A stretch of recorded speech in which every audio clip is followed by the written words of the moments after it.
Kenapa sih umat Islam hari ini gak mampu menyetop kebrutalan penjajah Zionis terhadap saudara-saudara mereka di Palestina? Jadi gini, suatu hari di sebuah ruang wawancara ada seorang jurnalis, dia ngajuin pertanyaan kepada salah seorang presiden penjajah Zionis. Jurnalis itu bilang gini, di dalam Al-Quran dan hadis Nabi Muhammad SAW disebutkan bahwa umat Islam pernah mengalahkan kalian, nenek moyang kalian, dan kelak akan mengalahkan kalian lagi. Gimana Anda menanggapi hal ini? Sang presiden terdiam sejenak, lalu tersenyum tipis. Jawabannya singkat, tapi menusuk jauh ke dalam relung hati. Kata dia, nanti jika sudah muncul umat Islam yang disebutkan sifatnya di dalam Al-Quran dan hadis tersebut, barulah kami akan memikirkan bagaimana menghadapinya. Kata-katanya menggantung, tapi seperti tamparan keras yang tidak terlihat. Jika kita menengok ke belakang, sejarah sudah membuktikan. Dulu ada sekelompok manusia yang berhasil mengubah dunia. Mereka bukanlah pasukan dengan persenjataan tercanggih, bukan pula kerajaan dengan harta dan kekuasaan yang melimpah. Mereka adalah orang-orang yang hidupnya hanya untuk satu tujuan, mengabdi kepada Allah Tabaraka wa Ta'ala, mengikuti Al-Quran dan As-Sunnah dengan kesungguhan. Mereka adalah para sahabat Rasulullah SAW. Mereka yang dulu membuat gemetar musuh-musuh Allah, bukan karena jumlah mereka yang banyak, tapi karena iman, keikhlasan, dan ketakwaan mereka yang kokoh. Bukan karena strategi mereka atau peralatan militer mereka yang canggih, tapi karena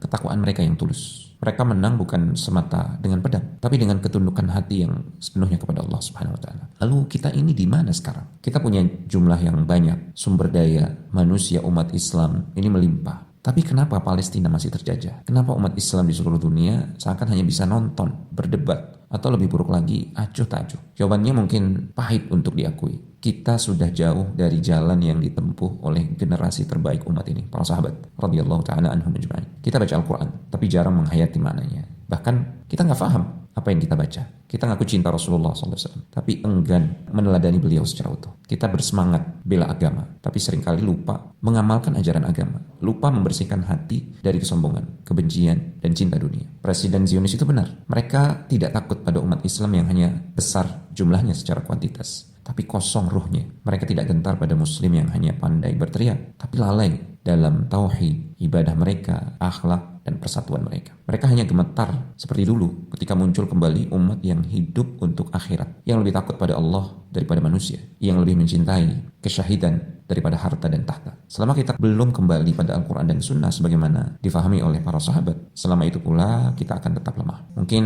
inilah saatnya kita kembali lagi bercermin pada diri sendiri, lalu membersihkan kotoran yang masih ada di wajah kita terlebih dahulu. Orang bijak pernah bilang, hari yang baik di luar rumah itu berawal dari sesimpel kamu membersihkan dan menata dalam rumahmu di awal hari. Sesungguhnya innallaha la yughayyiru ma biqaumin hatta yughayyiru ma bi anfusihim. Allah Subhanahu wa Ta'ala tidak akan mengubah keadaan suatu kaum dari keburukan menjadi jauh lebih baik sampai mereka mengubah diri mereka sendiri. Yuk kita bangkit, beberes lagi. Kita ke masjid, belajar Al-Quran dan As-Sunnah lagi, fahami dengan benar, hayati, realisasikan dalam diri, dakwahkan keluarga dan kerabat, dan sabar di atasnya sampai mati. Lama dong? Enggak. Toh dunia ini pun enggak akan lama. Kelak di akhirat pertanyaannya adalah, apakah kamu tetap di atas tujuan? Bukan apakah kamu sudah sampai tujuan.